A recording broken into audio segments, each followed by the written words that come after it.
नमस्कार, आप देख रहे हैं 24/7 लाइव खबर आ रही है भोपाल मध्य प्रदेश से, जहां सनातन धर्म की परंपरा भुंजरिया मिलन समारोह के अंतर्गत आज भुंजरिया मिलन कुशलपुर धाम राजघाट आश्रम पर पूरन सिंह ठाकुर पंडा जी के नेतृत्व में आयोजन किया गया, जहां सुंदरकांड पाठ का आयोजन किया गया और समस्त कार्यकारिणी सदस्य उपस्थित हुए।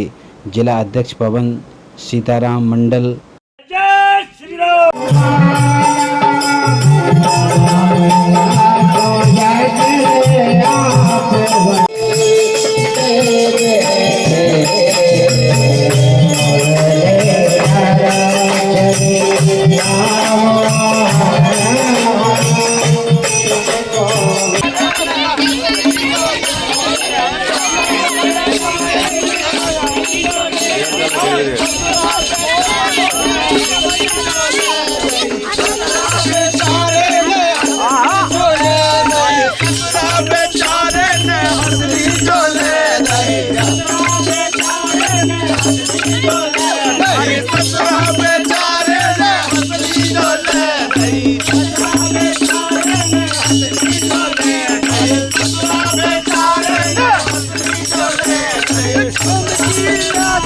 Oh,